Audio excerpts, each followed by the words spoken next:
শুভ সকাল বন্ধুরা। তো তোমরা কেমন আছো? নিশ্চয়ই সবাই খুব ভালো আছো, আর আমরাও ভালো আছি। তো আরও একটু নতুন ব্লগে তোমাদের সবাইকে স্বাগত, ওয়েলকাম। তো এখন থেকে ব্লগটা স্টার্ট করছি। আর দেখো এই যে সকালবেলা, এটা সকালবেলা দেখাচ্ছি কারণ এইটা পরেই কেটেছি আনারস। তো আমার হাজব্যান্ড নিয়ে এসেছে আনারসটা, আর আনারসটা কাটতে গিয়ে দেখো আমার কি হাতের অবস্থা হয়েছে, দাঁড়াও তোমরা দেখতেই পারবে। তো আনারসের এই দেখো হাতটা পুরো কেটে গেছে একদম, আর রক্ত বেরোচ্ছে। এখন তো সবে শুরু, দেখলে যে এইটুকু রক্ত বেরিয়েছে। তারপরেই চলে এসেছি এই যে দেখো গ্যাস মোছার জন্য। সকালবেলা উঠে আগে গ্যাসটা মুছে নিচ্ছি, কারণ বাসি উনুন যেমন থাকলে বাসি উনুনে রান্না করতে নেই। তো উনুনটা মুছে টুছে তারপরে রান্না করতে হয়। তার জন্য আমি তো উনুনে রান্না করি না, তো গ্যাসে করি। তার জন্য গ্যাসটা একটু মুছে নিলাম। তো এই মোছার কাজটা প্রত্যেক দিন হয়ে ওঠে না, তো বেশিরভাগ মুছি, আবার খুব কমের ভাগই মুছি না। তো গ্যাস ট্যাস মুছে এখন চা বসিয়ে দিয়েছি, তো চা খাবো। তো এখন খাবো হচ্ছে চা। তো আমি আর আমার বড় মেয়ে চা খাবো, কারণ হাজব্যান্ড স্ট্রাইক করেছে, খাওয়া দাওয়ায় অনশন রেখেছে। তার জন্য হাজব্যান্ড এখন চা আর খাচ্ছে না। আমি আর আমার বড় মেয়ে চাটা খাবো, কারণ একা চা খেতে ঠিক ভালো লাগে না। তার জন্য বড় মেয়ে খেতে যায় না, তবু ওকে জোর করে বলি খানা একটু করে। তো বললো ঠিক আছে চলো করো। সেই জন্য তো হাজব্যান্ড খেলে দুজনে মিলে খাই, ভালোই লাগে।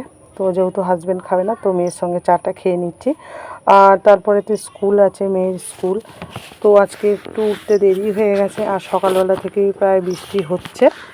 তো দেখো তারপরে একটু আকাশটা যেই ধরেছে আর বৃষ্টি হয়নি, হাওয়া দিচ্ছে। তো সব ভিজে জামা কাপড়গুলো নিয়ে চলে গেছি ছাদে।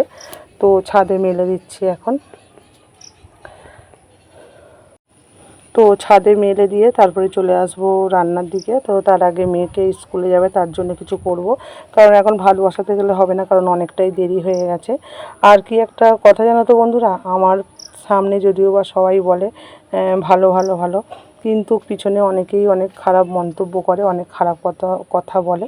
তো সেই সব কথা আমি কানে তুলি না বেশিরভাগই, কিন্তু আবার অনেক সময় 5বার বললে একবার কানে উঠেই যায়। তো আমার পেছনে অনেকেই অনেক কথা বলে, তো যাকে ছাগিয়ে সেসব কথা। তো এই যে মেয়েকে টিফিন দিয়ে দিয়েছি, লুচি করে দিলাম 4টে।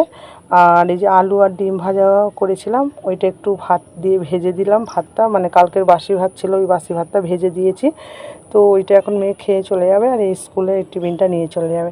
তারপরে আমি রান্না বসাবো এখন। এই যে মেয়ে বেরিয়ে যাচ্ছে দেখো, আর সাইকেল করে অনেকটা টাইমই লাগে যেতে, আর মেয়ের শরীরটাও খুব একটা ভালো নয়, তার জন্য একটু আগেই বেরোলো। আর অনবরত বৃষ্টি হচ্ছে, আর এই যে দেখো কাদা হয়ে গেছে পুরো।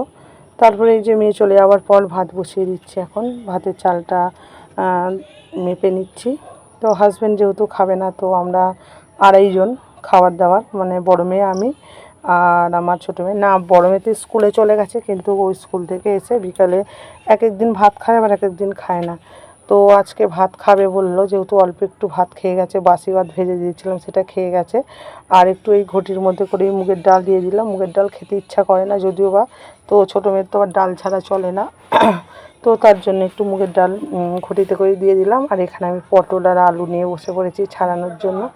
তো ওই যে পটল আলুটা ছাড়িয়ে কেটে নেবো এখন।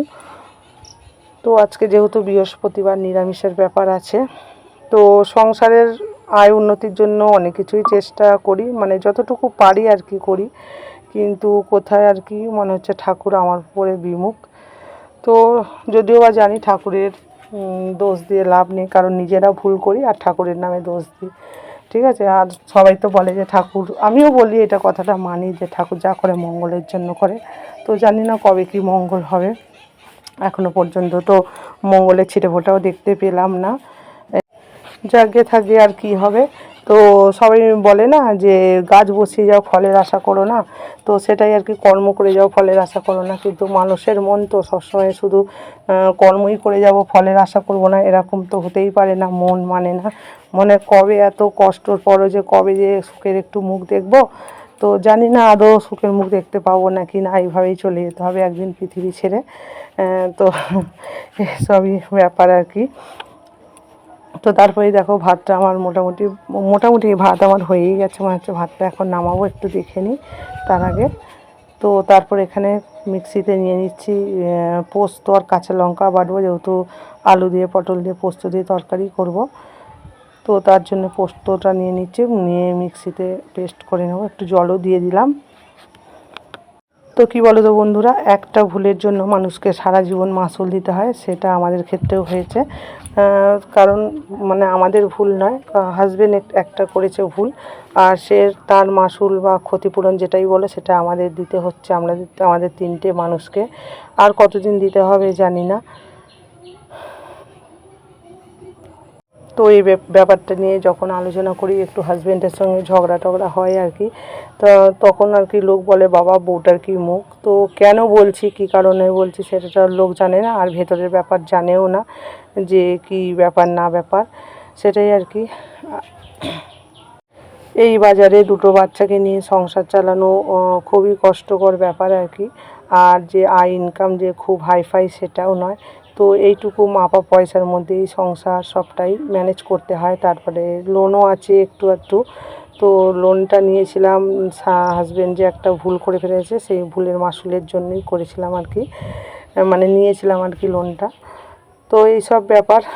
তো দেখো আনারসটা কাটছি এখন, আর আনারসটা এতই পাকা মানে কাটছি আর হুড়ুর করে রস পুরো বেরিয়ে যাচ্ছে আর কি। যদিও বা আমার এই আনারস খেতে খুব একটা ভালো লাগে না, কারণ আনারস খেলে যেন জিভটা কেমন চুলকায়। তো মেয়েগুলো ভালোবাসে তার জন্যই মানে এনেছে ওর বাবা আর কি বিশেষ করে।